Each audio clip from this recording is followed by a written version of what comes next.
Hello and welcome to this PalmSense video. Today I would like to talk about the EmStat Go, which offers you the opportunity to actually customize very easily this modular potentiostat, including what's printed on the case, if you want one. So let's look what's inside. And well, this is just the possibility of what's inside, because what the EmStat Go offers to you is a modular potentiostat for a prototype series that you can use, for example, as a reader for your electrochemical detection. So let's say you have developed an electrochemical application and you want to commercialize it. So what you want is, you want quickly to compose a complete kit with a reader and of course your electrodes, chemicals, what's needed for your customer, right? And you might not have a hardware developer in your team, somebody who's designing houses, etc. So you could go with our EmStat Go and have within a few months a prototype that's exactly what you need for your application. So, for example, you can have it, as I said, in a casing with a logo printed on, for example, but you could also have it, if you want, for example, in a carton box, or choose your own packaging for it. You would always get, of course, an EmStat Go, right? Without an EmStat Go, you would not get fast. We will talk about the features of the EmStat Go in a minute, a bit more in detail. But other options you can find in the box, for example, our crocodile clips and our typical sensor cable that ends in banana plugs and uses a LEMO connector for the potentiostat, and a USB cable.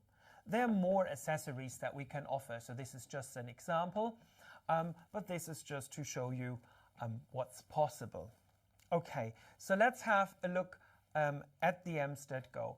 So maybe a few details about it first. The EmStat Go has on the inside one of our potentiostat modules. This can be the EmStat Pico, the EmStat 3, or the EmStat 4. This one, for example, includes the EmStat 4. The EmStat Go has a USB connection that you can use for power and communication. But as one option, you could also have the whole EmStat Go battery powered, and you just switch it on and you see, I don't know how good you can see it in this light, but the ring illuminates when you switch it on.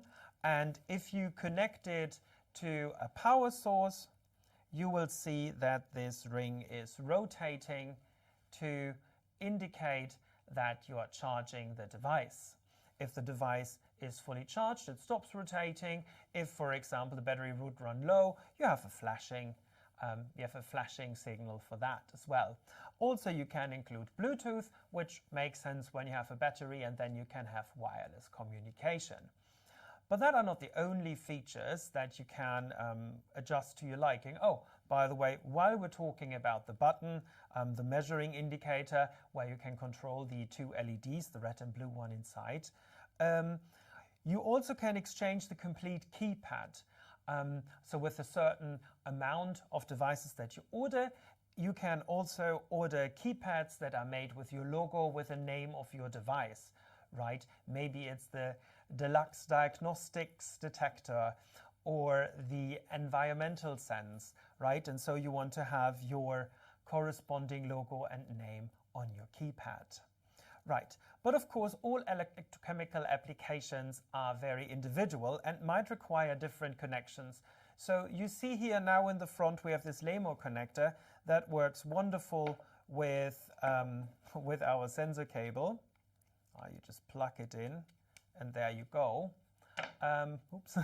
Another option is also to use, of course, one of our PS cons that just turns it into an SPE connector. So you can connect like one of these electrodes, there you go. However, this is not very elegant. It's possible, but not very elegant. So we have made the front of this device modular. So I just removed the rubber sleeve, which, by the way, is also optional. So you can have it without the rubber sleeve if you want to, or you can have a rubber sleeve of a color of your choosing. So let's say if you have something that's related to, let's say, environmental monitoring, maybe you want a green rubber sleeve. Okay, So now we see, if we turn around, we see here a screw, and to change the front, you just need to remove the screw and you can take out the front. I will show that, I will demonstrate that here right now. So I unscrew this one screw, put it out, take it out, and then I remove the front. I'll just pull it out. You see that's the connector. And these type of fronts we can make according to your requirements. Two standard ones that we do already have are the one with the LEMO connector in the front that you see here. And we have this one here, which has an SPE connector. Okay. So I just enter it, I just shove it in, then I put the screw back in place and screw in the screw. Whoops. Very resilient today. There we go.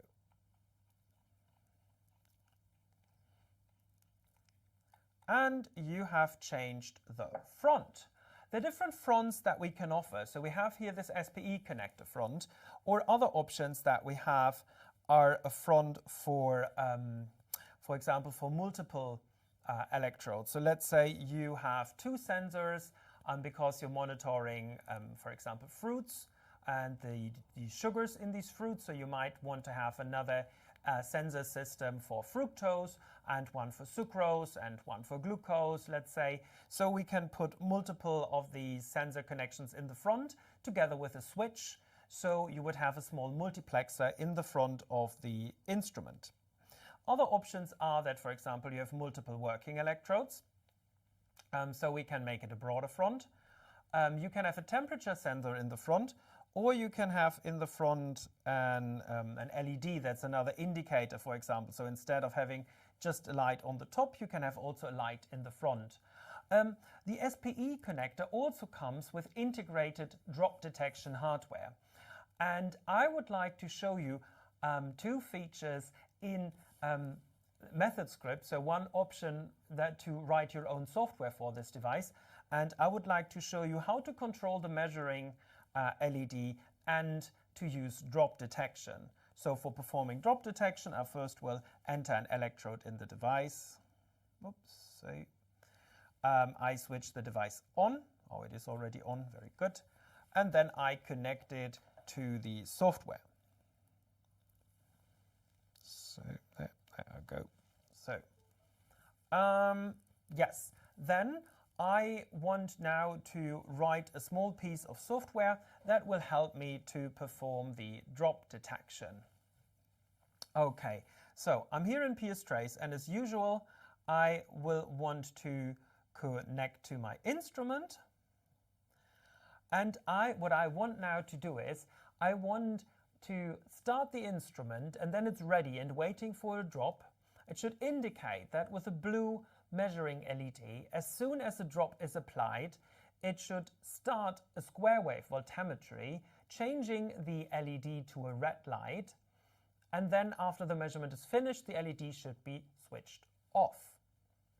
Okay, so that's the plan. And how do we start in PSTrace doing something like this? Well, since I'm not an expert programmer, I usually will try that the software does most of the work for me already. So I've set the parameters for a square wave voltammetry in the method editor, and then I say show MethodSCRIPT. The MethodSCRIPT now, oh, maybe I just do this full screen. The MethodSCRIPT that I get presented now is now representing exactly the measurement that I had put in the method editor. Now, I can also open this script in an editor to edit the script. Now, this is not the same script that you've seen before, but now I can make changes in here. To not bore you with the details of like adding all the lines and codes, etc., I've already prepared something. So you can save, by the way, your MethodSCRIPT as a method as well. So now I've loaded a method.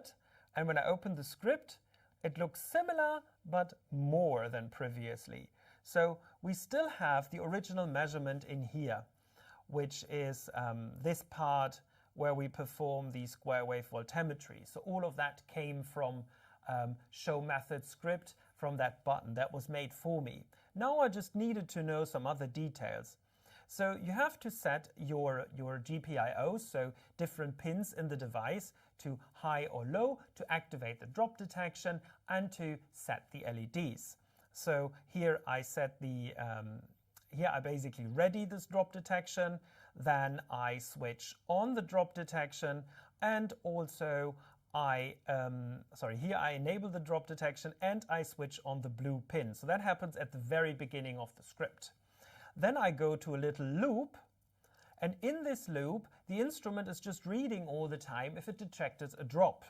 If it did detect a drop, it just does nothing, so it stays in the loop. If it didn't detect a drop, then it keeps looping, and when it detects a drop, the command break loop will happen and the loop will end. And we move forward. We are switching the LED to a different color, to red. This is with setting the GPIO pins here, and then the measurement starts. At the end, I switch everything off. This is now very fast, and I know that most of you are not programmers, so don't worry. We will put this MethodSCRIPT on our website to download, and then you can look through this on detail in a calm minute by yourself. Now I would like to demonstrate this drop detection. So I will press the run button, and then you will see how on the, I'll just put that bit a bit more centered, how the LED will turn blue. Okay, so you see that the LED has switched on. Now I take a solution. This is just something very simple. It's an iron complex, and yeah, it's very well known. It's hexacyanophorate. Most people know it. Yeah, and I just apply a droplet to that electrode and pay attention to for two things. You will see in the status bar here at the bottom of PS Trace how it will change to drop detected, and then the measurement will start, and this LED will turn red.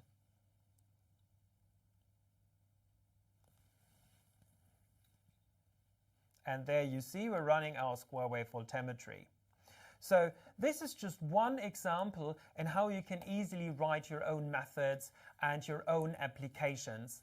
If you have a proper programmer in your team, you can use MethodSCRIPT to write on your favorite programming platform everything you need for the EmStat Go. Another option is you can find on our website a customizable sample app where you download the app, you can modify the calibration curve in it, the applied method, etc. And this way have very quickly your own mobile app for yourself. More information about developing software for our instruments can be found on our website. Yes. I hope you enjoyed the video and you learned something. If you did like it, I recommend subscribing to our YouTube channel and follow us on LinkedIn so you don't miss any new videos that we're putting online. So thanks for watching and have a great day.